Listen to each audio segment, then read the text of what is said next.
بتاتا ہے. اب سنیے، ان کو وہ آیتیں تکلیف دے ہیں، لیکن عرب میں ایک واقعہ یہ بھی ہوا تھا. قرآن کو نکلے تھے بدلنے کے لیے، قرآن کو نکلے تھے بدلنے اور خود بدلے. مکہ والوں نے ایک بار کیا کیا، حضور پاک صلی اللہ تعالیٰ علیہ وسلم کا یہ کلام جو ہے تھوڑے تھوڑے دنوں پر انہیں چیلنج دے رہا تھا. پہلے آیت اتری کہ ان کنتم فی ریب مما نزلنا علی عبدنا فأتوا بسورۃ من مثلہ.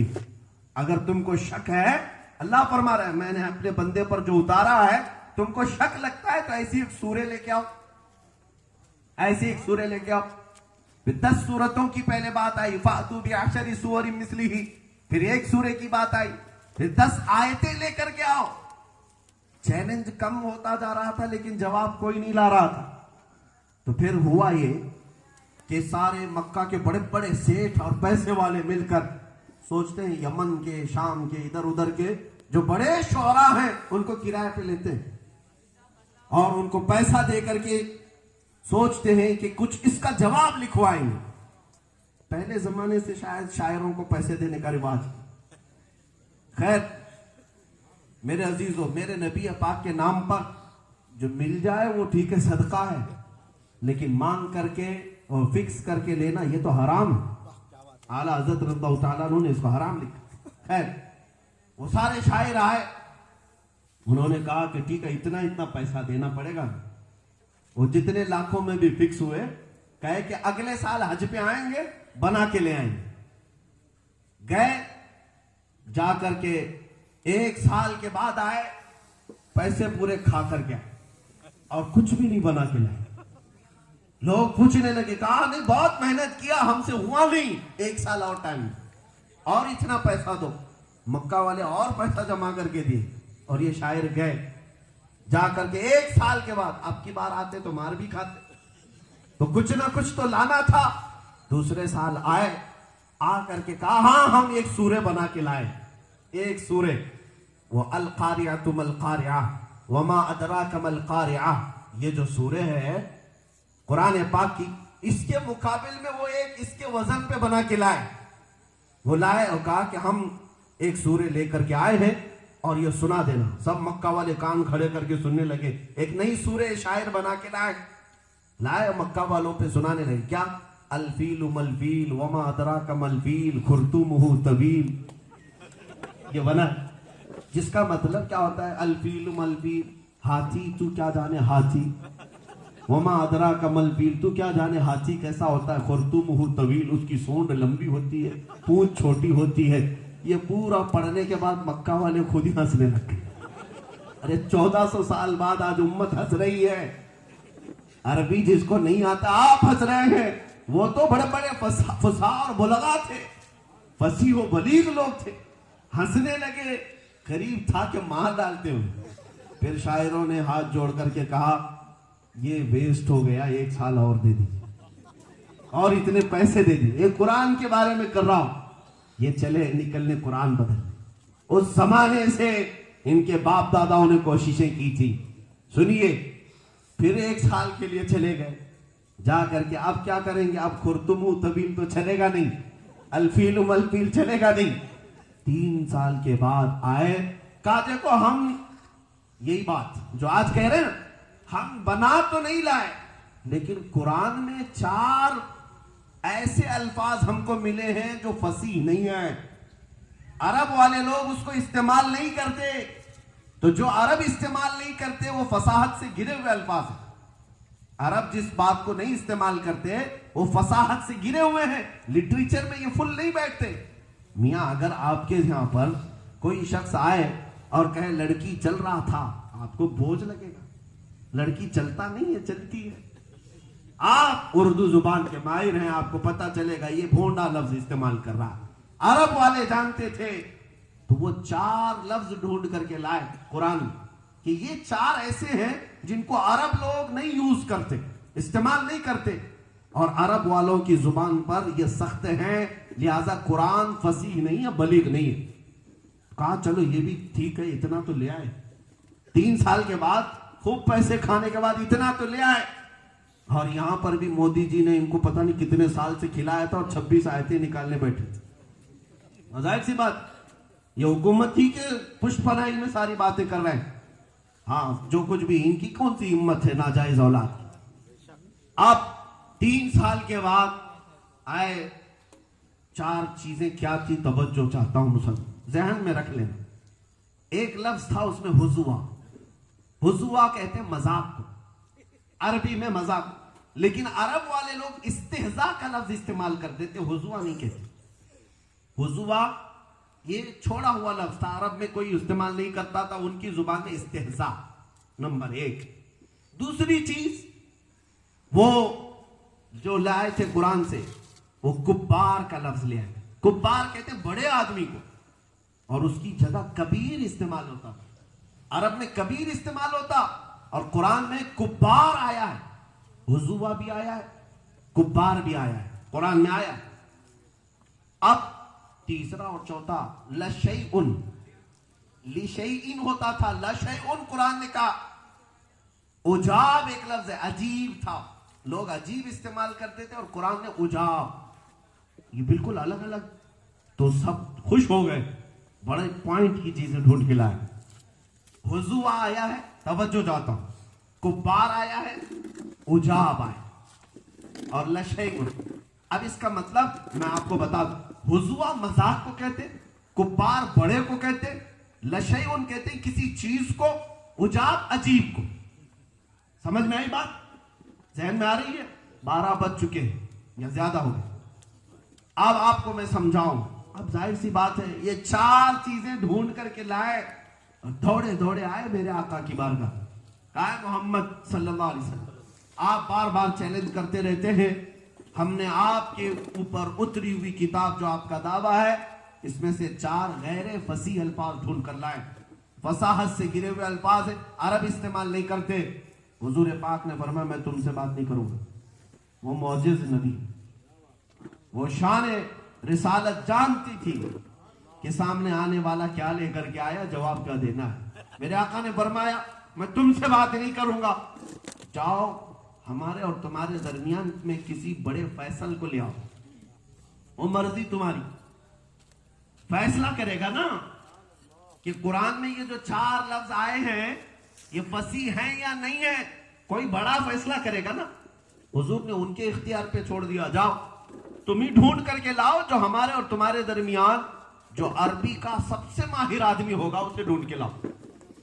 وہ تمہاری مرضی پر. حضور نے اپنی طرف سے کسی کو نہیں پیش کیا تم ڈھونڈ کے لاؤ.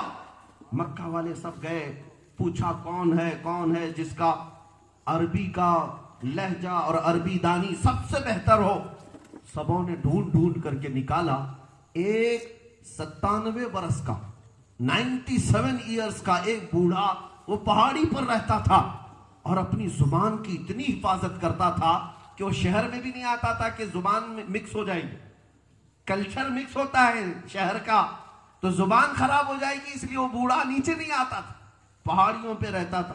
سبوں نے کہا انہی بوڑھے میاں کے پاس چلتے جا کر کے اس کو فیصل بناتے. مکہ کے بڑے بڑے سیٹھ گئے اور جا کر کے اس بوڑھے سے کہنے لگے کہ آئیے آپ سے ایک کام ہے بڑا کام ہے. کچھ نہیں کہا اس بوڑھے کو منت و سماجت کر کے پہاڑ سے اتار لائے اور کہا ہمارے اور محمد کے بیچ میں آپ کو فیصلہ کرنا ہے. وہ بوڑھا آیا. اب توجہ چاہتا ہوں بوڑھا آیا جب یہ سارے مکہ کے سیٹھ پیسے والے شاعر سب اس بوڑھے کو فیصل بنا کر کے لائے تھے حکم بنا کے لائے. حضور پاک صلی اللہ علیہ وسلم کو خبر دی گئی کہ ایک بڑے میاں آئے. میرے آقا صلی اللہ علیہ وسلم اپنی مجلس میں بیٹھے تھے. وہ جیسے آیا عربوں کا دستور تھا کھڑے ہو کر کے استقبال کرتے. میرے آقا کھڑے نہیں ہوئے. وہ آیا دیکھتا رہا اور آ کر کے بغل میں بیٹھ گیا.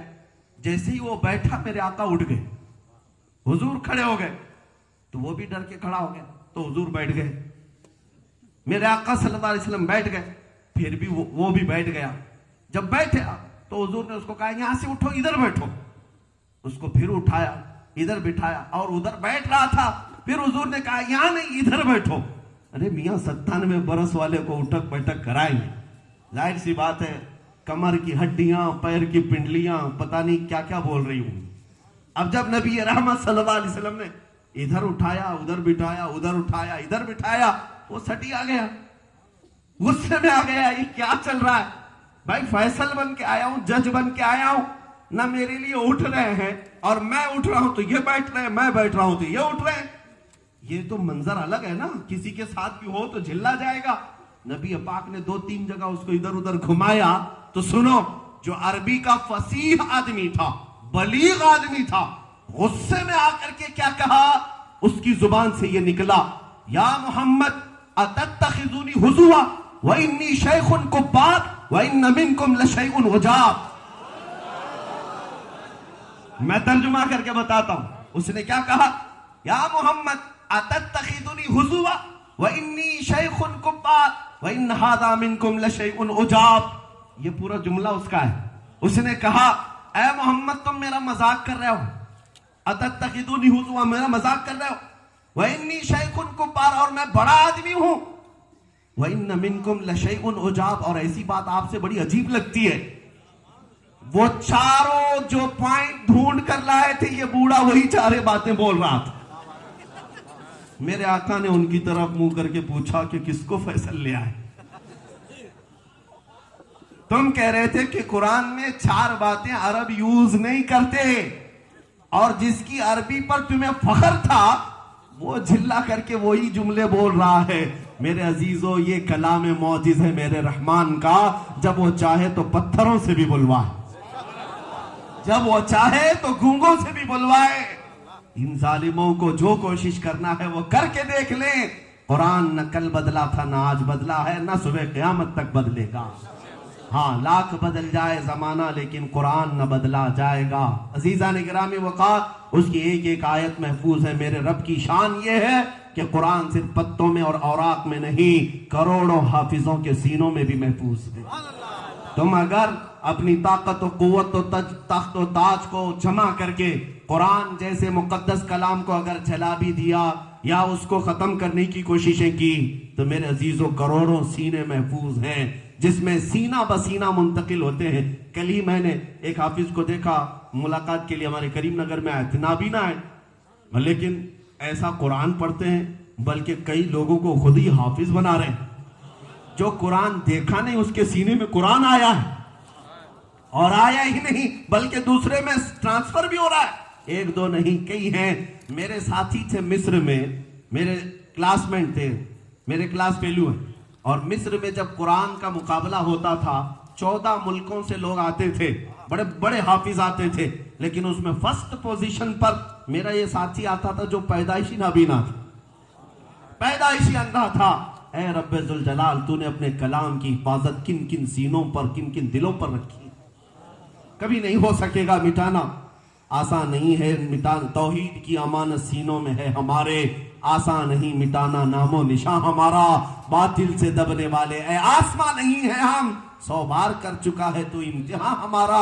کچھ بات تو ہے کہ مٹتی نہیں ہستی ہماری صدیوں رہا ہے دشمن دور زماں ہمارا عزیزان گرامی وقات بات میرے مصطفیٰ کریم صلی اللہ علیہ وسلم کی خانہ کعبہ کی اور قرآن عظیم کی 3 باتیں میں نے رکھی کہ یہ دنیا کی وہ عظیم دولتیں اللہ نے تمہیں دی ہیں اس کا بدل کوئی نہیں لا سکے گا نہ کعبے کا بدل نہ قرآن کا بدل نہ میرے مصطفیٰ کا بدل جس کے پاس یہ 3 بڑی عظمتیں ہیں کیا آج اس قوم کو دوسرے کے کردار کو دیکھنے کی ضرورت ہے جس کے پاس اتنی عظیم دولتیں ہیں مجھے بتاؤ کوئی دنیا میں ایسا مرکز نہیں ہے جہاں کروڑوں دل کھینچے جاتے ہیں کہیں نہیں ہے میرے عزیزوں آپ کو اللہ تعالیٰ نے اگر استطاعت اور طاقت دی حج اور عمرہ کیا ہوگا یا کرنے والے ہو وہاں کی روحانیت وہاں کی رونقیں وہاں کی فضائیں اللہ اکبر ہر کنٹری کا ہر نسل کا ہر نسب کا آدمی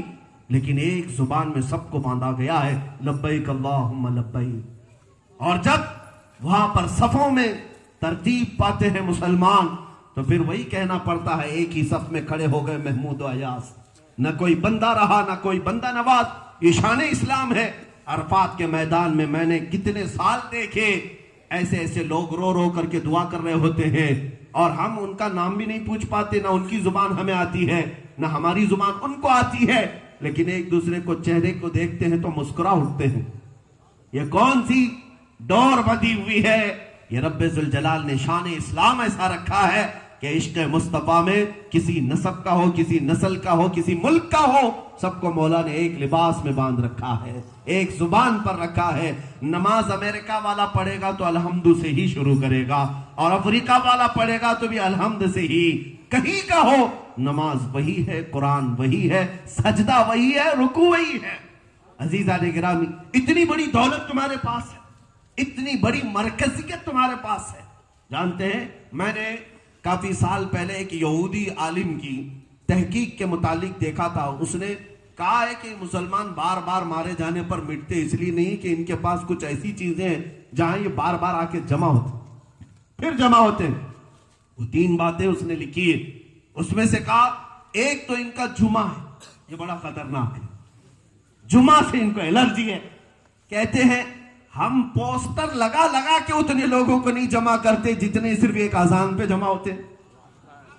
جمعہ کی ہمارے ہاں الحمدللہ، ارے جو 8 دن میں نہیں پڑھتا وہ بھی جمعہ میں جاتا ہے، نہیں جائے تو بیوی بھگاتی ہے، ماں بھگاتی ہے۔ لوگ تو کہتے ہیں جمعہ بھی نہیں پڑھتا کیسا مسلمان، جمعہ میں جاتے ہیں، اور امام صاحب اگر روحانیت پھونک دیے تو 8 دن پھر گرم ہو جاتا ہے۔ اگر بکھرا تھا، ادھر ادھر جا رہا تھا، تو ممبر نور سے اور ممبر اسلام سے جو کہا جاتا ہے وہ سینوں میں پیوست ہو جاتا ہے۔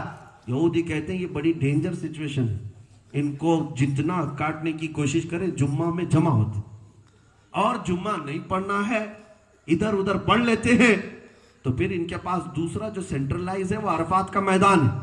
ارے یار جمعہ میں تو محلے والے جمع ہوتے تھے، وہاں ملکوں والے جمع ہوتے، ہاں ہر ملک والے جمع ہوتے۔ یہی جمع ہونا ان کے دلوں پر بھاری پڑتا ہے۔ خانہ کعبہ کی مرکزیت ان کو ہمیشہ تکلیف میں مبتلا کرتی ہے، یہ 2 چیزیں۔ اور پھر کہتے ہیں ان کے بچوں کو مارو، ان کے گھروں کو توڑو، یہ 7 چیزیں سہ لیتے ہیں، لیکن ان کے نبی کو چھیڑو تو یہ سب سڑکوں پہ آتے۔ یہ کیا بات ہے؟ پھر ان یہودیوں نے کہا تھا جو اقبال کہتا ہے یہ فاقہ کش موت سے ڈرتا نہیں ذرا، روح محمدی اس کے بدن سے نکال دو۔ روح محمدی اس کے سینے میں ہے، 1000 ٹکڑوں میں بھی بدل جائے اس نام پہ پھر جمع ہوتا ہے۔ میں نے پریکٹیکلی دیکھا، میرے سے پریکٹیکلی 6 مہینے قبل میرے مصطفیٰ کی عظمت پر کوئی کتا بھونک رہا تھا، میں نے ایک آواز اٹھائی تھی، وہ میرے جذبات تھے بلکہ وہ ہر مومن کے جذبات ہیں۔ اگر مقابلہ کرنا ہے، کیونکہ اب کورٹ کچہری FIR پروٹیسٹ بہت ہو چکا تھا، ہمارے پاس یہی ایک چیز تھی، آؤ دیکھتے ہیں آمنے سامنے مقابلہ کر لیا جائے، حق و باطل کو ایک بار پوری دنیا کے سامنے آشکار کر دیا جائے۔ اور وہ آنے کی ہمت کبھی نہ کر سکتے تھے اور نہ کریں گے، لیکن میں نے جب اعلان کیا اس کے بعد میں جانتا ہوں دنیا بھر سے ہندوستان بھر سے ہر وہ مومن، ہر وہ مسلمان جو ہزاروں خانقاہوں میں، ہزاروں سلسلوں میں بٹا ہوا ہے، لیکن ہر ایک کا میرے سامنے میسج تھا، ہر ایک کے ساتھ، ہر ایک کی زبان سے میرے لیے محبت تھی۔ وہ صرف اس لیے میں نے محسوس کیا آج بھی اگر میرے مصطفیٰ کی بات کی جائے تو یہ ہزاروں چیزیں پھر سے ایک نقطے پر جمع ہو ہی جاتی۔ صرف ایک گنبد خضرا کی چھاؤں ایسی ہے جو پوری امت کو آج بھی متحد کرتی ہے۔ اسی لیے میں کہتا ہوں بات کرو تو صرف میرے مصطفیٰ کی بات کرو، نبی پاک کی بات کرو، کوئی جھگڑا نہیں ہے، ساری چیزیں ختم ہوں گی۔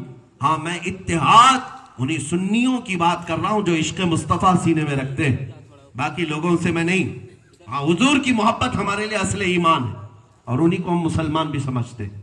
عزیزان گرامی اوقات، یہ 3 دولتیں جس کے پاس ہیں، مجھے بتاؤ کیا آج اس جوان کو یہ زیب دیتا ہے کہ وہ دنیا دار، لچھے دار اور فیشن زدہ لوگوں کے پیچھے چلے، جس کے پاس دنیا کا سب سے حسین چہرہ موجود ہے، جس کو دیکھ کر حسان بن ثابت کہے وَأَحْسَنُ مِنْكَ لَمْ تَرَ قَطُّ عَيْنِي وَأَجْمَلُ مِنْكَ لَمْ تَلِدِ النِّسَاءُ۔ اس حسن دو عالم کو امام اہل سنت کہیں وہ کمال حسن حضور ہے کہ گمان نقص جہاں نہیں، یہی پھول خار سے دور ہے، یہی شمع ہے کہ دھواں نہیں۔ اے نوجوانوں میں تمہیں پوچھنا چاہتا ہوں، جھنجھوڑتا ہوں، ذرا اپنے دل پر ہاتھ رکھو، کیا تمہیں یہ زیب دیتا ہے؟ تمہیں اللہ تعالیٰ نے اگر سب سے بڑی کوئی نعمت دی ہے تو اپنے سب سے عزیز اور محبوب رسول کو تمہارے درمیان بھیجا۔ کیا خبر کہ پچھلی امتیں کس قدر تمنائیں کرتی تھی. تمہارے بن مانگے اللہ نے اپنے محبوب کو تمہارے درمیان رکھا. اس نبی کی برکت ہے کہ عذابات نہیں آتے. اس نبی کی برکت ہے کہ مولا تعالیٰ ہمیں کھلا پلا رہا ہے, ساری چیزیں عزتوں سے نواز رہا ہے. میں ان غلاموں سے پوچھتا ہوں جو اللہ تعالیٰ نے تمہیں اپنا سب سے عظیم محبوب دیا, اس کی امت کو یہ کیسے زیب دیتا ہے کہ وہ دنیا داروں کے نقشے قدم پر چلے, کسی اور کے طور طریقے کو اپنائے, کسی اور کا فین بن جائے. میرا دل اس وقت زیادہ درد کرتا ہے جب میں اس جوان کو دیکھتا ہوں جس کا نام محمد بھی ہے, احمد بھی ہے, عبداللہ بھی ہے, حامد بھی, خالد بھی, لیکن بات کرتا ہے کسی ہیرو کی, ایکٹر کی, ایکٹریس کی, زبان پر گانوں کے نغمات, فلموں کے ڈائلاگ, یہ دن بھر اس کے مچھلتے رہتے ہیں. پھر میں محسوس کرتا ہوں اے جوان, تجھے اللہ تعالیٰ نے کتنی بڑی دولت دی تھی اور تو نے اس دولت کو ٹھکرا کر کہاں دنیا داروں کے پیچھے لگ گیا, کہاں ان کے برے اخلاق کی طرف لگ گیا. تو نے اپنی داڑھی بار بار چھلا کر گٹر میں صرف اس لیے ڈالی کہ لوگوں کو دکھانا تھا تجھے اپنا چہرہ, لوگ کیا سمجھیں گے, لیکن تجھے اس بات کا خیال نہیں آیا کہ قبر میں پہنچوں گا تو مصطفیٰ کیا سمجھیں, میرے نبی کیا سمجھیں گے, اس کا خیال نہیں آیا. تم نے اپنے جسم کو, اپنی شناخت کو, اپنی آئیڈینٹیٹی کو مٹا ڈالا, ختم کر دیا. اسی لیے تو اقبال کو پکار کر کے یہ کہنا پڑا تھا, یوں تو سید بھی ہو, مرزا بھی ہو, افغان بھی ہو, ذرا یہ تو بتاؤ کیا تم مسلمان بھی ہو. یہ اقبال کو کہنا اسی لیے پڑا تھا کہ تم وضع میں نصارہ تو تمدن میں یہود, غنود, یہ وہ مسلمان ہیں جنہیں دیکھ کے شرمائے یہود.